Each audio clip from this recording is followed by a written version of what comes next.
Welcome to the Art of Braids. I'm your host, Karyne, and I want to talk so much more on the topic of practicing your technique. The whole thing about practicing makes perfect. Yeah, you might not get perfect, but you'll definitely surely get really close to it.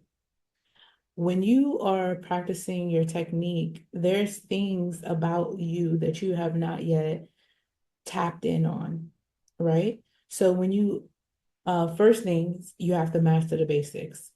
What are you trying to do? What are you trying to create?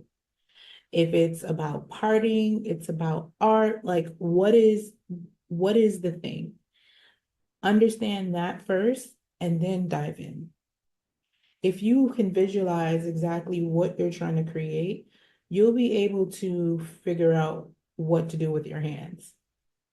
The next is tension, hand, when you're dealing with hair or even if it's art, right? My medium is hair. So depending on how closely my hands are compared to how loose I hold my hands while I'm on the hair, depend will create a different type of braid. And so if I want something that is loose and flowy and everything like that, then I will hold the braid a little bit looser. And the pattern will actually be much larger than it is if I were to hold my hands closer. If I hold my hands closer and make short and small turns with the hair, I'll have a tighter, more firm braid.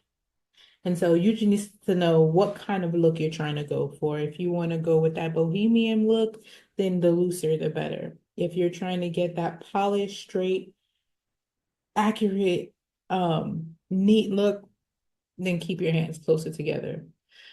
Also, just reminder of when you're braiding, make sure you're using these fingers and not your middle finger. That can play a big part.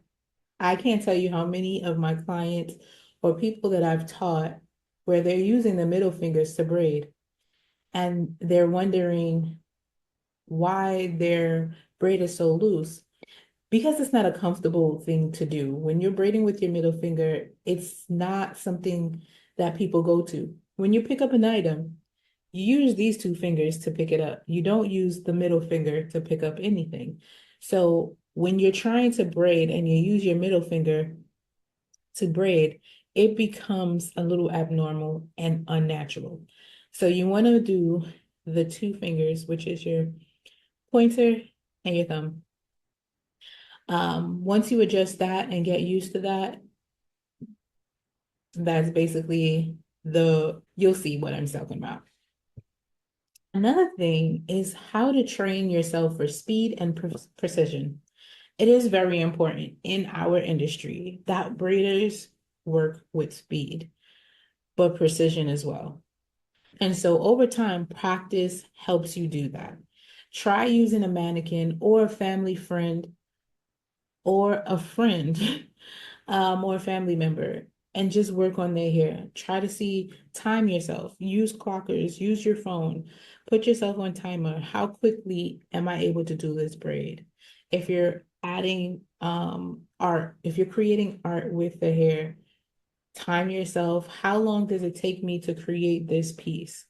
And over time, you'll start to see, hey, the more you learn and you get more into your technique, the quicker your creations will be.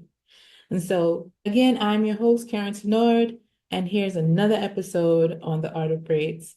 Please tune in for next week where we will be sitting with Angela Pennyfeather of Brooklyn Natural Hair Fest. Thank you.